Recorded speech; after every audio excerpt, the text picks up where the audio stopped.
নমস্কাৰ, মোৰ চেনেলত আপোনালোক সকলোকে আকৌ এবাৰ স্বাগতম জনাইছোঁ। আৰম্ভ কৰিছোঁ আজি মোৰ ব্লগটো। আজি আমি বজাৰলৈ ওলাইছোঁ। আজি ছট পূজাও হয় আৰু আহোঁতে আমি ভাবিছোঁ মাথাউৰিৰ ফালৰ পৰা আহিম, মাথাউৰি ব্ৰহ্মপুত্ৰ পাৰৰ মাথাউৰি আহিম আৰু আপোনালোকক ছট পূজা অকণমানকৈ দেখুৱাই আহিম কি কি হৈছে তাত। আৰু এইবাৰ আগৰবাৰ নিচিনা নহয়, যি হয় তাকে দেখুৱাম। তেনে চাওঁ আহক। এয়া বজাৰত মই উল হাউচত সোমাইছোঁ আৰু মই ল'ৰাটোৰ কাৰণে চুৱেটাৰ এটা গাঁঠিবলৈ উল নিব আহিছোঁ। এয়া মই তাকে চাই আছোঁ আৰু আমাৰ মানুহে বহি আছে। মই কেইবাটাও ৰং মিহলি কৰি বনাম এটা চুৱেটাৰ আৰু কেনেকৈ বনাম কি কি ৰং নিম এতিয়াই মই কৈ নিদিওঁ। একেবাৰে উলটো গাঁঠি শেষ কৰাৰ পিছত চুৱেটাৰটো হৈ উঠাৰ পিছত দেখুৱাম। আপোনালোকে সেইকাৰণে চাই যাব মোৰ ভিডিঅ'বোৰ। মই জগদীশৰ পৰা কাপোৰ এযোৰ লৈছিলোঁ গিফ্টৰ কাৰণে, সেইকাৰণে নেদেখুৱাওঁ, কিন্তু তাত মাস্ক এখন দিছে, তাতে লিখা আছে জগদীশ কোল্ড ষ্ট'ৰ। এইটো মাৰোৱাৰীপট্টিৰ পৰা ওলোৱা ৰাস্তাটো। আমি এইফালেদি গৈ মাথাউৰিত উঠিমগৈ, সেইকাৰণে এইফালেদি আহিছোঁ। এয়া যলৈকে বিল্ডিং দেখি আছে তালৈকে আছে আৰু তাৰপিছতে মাথাউৰিটো পোৱা যাব।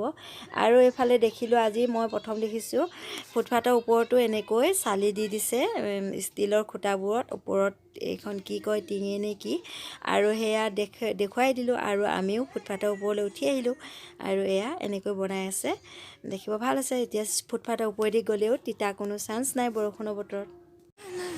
এয়া আমি চিৰিত উঠিছোঁ যে, এইটোৱে হৈছে মাথাউৰিলৈ উঠি যোৱা চিৰি আৰু আমি চিৰিটো উঠিয়ে এয়া পালোঁ মাথাউৰিটো, ব্ৰহ্মপুত্ৰ মাথাউৰি নদীখন। মাথাউৰিটো উঠি আমি দুইজনীয়ে আহি আছোঁ।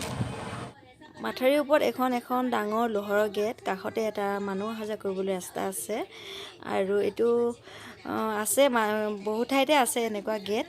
আৰু এয়া মই পিছফালৰ পৰাও দেখুৱাই দিছোঁ, গেটৰ কাষত এটা সৰু ৰাস্তা আছে মানুহ অহা যোৱা কৰিব।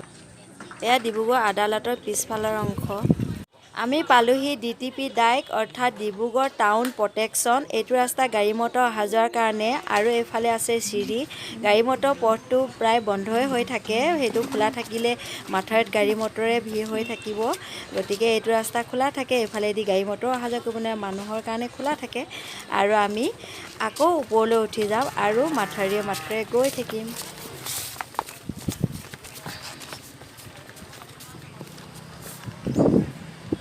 এই মস্ত পাইপডাল দেখিছে নহয়, মেচিনেৰে এই পাইপেৰে বাৰিষা পানীবোৰ ব্ৰহ্মপুত্ৰলৈ উলিয়াই পঠোৱা হয়। এনেকৈ বহুত ঠাইত আছে, ঠায়ে ঠায়ে এনেকৈ মেচিন আৰু পাইপ সংযোগ আছে। সেয়া যে গাড়ী মটৰ পাৰ হৈ আছে, সেইটোৱে হৈছে ডিব্ৰুগড় টাউনৰ মাজে পাৰ হৈ যোৱা মেইন ৰাস্তা।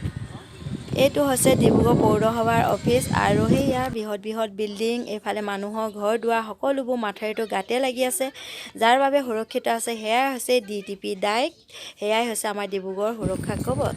পুৰা ঠাণ্ডা বতাহ, আমি আহি আছোঁ এয়া মাথাউৰিৰ ওপৰে আৰু অকণমান দূৰ গৈ আমি নামি ঘৰৰ ফালে যাম আৰু আপোনালোকো দেখুৱাইছোঁ।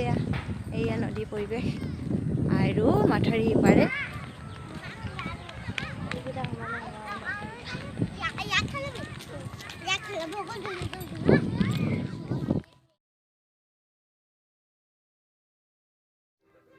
আমি আহি আন এখন গেট পালোহি, যিখন আগতে এৰি আহিছোঁ, একেই গেট আৰু তলা লগাই থোৱা থাকে। কাষত থকা সৰু ৰাস্তাটোৱে মানুহ অহা যোৱা কৰিব পাৰে। এতিয়া আৰু বেছি দূৰ নাই, আমি নামি যাম মাথাউৰিৰ পৰা আৰু এই টাৰ্ণিংটো পাৰ হৈ সেইখিনিতে আছে আমি নামি যোৱা পথটো। আৰু এয়া আমি নিজৰ ৰাস্তাৰ ফালে আহিলোঁ নামি, আৰু এয়াও এটা পানী সিঁচা মেচিন। এইবাৰ ছট পূজাৰ পৰিৱেশ একেবাৰে ব্যতিক্ৰম আৰু নদীখন যদিও ওচৰতে, কোনেও নদীত এইবাৰ পূজা কৰিব যাব পৰা নাই, আচলতে দিয়াও হোৱা নাই।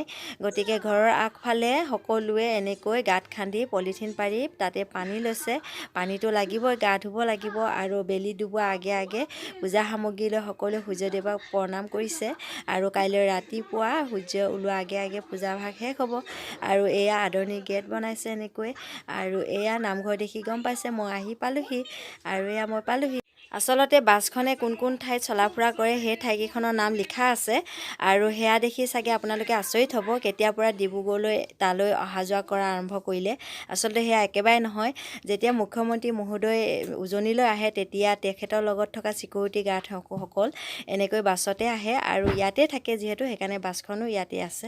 এয়া আমাৰ কেম্পাছৰ ভিতৰত বিহাৰী সম্প্ৰদায়ৰ লোক কেইঘৰমান আছে, তেখেতসকলৰ পূজাৰ ব্যৱস্থা আৰু তাকো অকণমান দেখুৱাই দিলোঁ। লগতে মই আজি ব্লগটো সামৰণি মাৰিছোঁ, কেনে পালে জনাবলৈ নেপাহৰিব। নতুন ব্লগত আকৌ লগ পাম।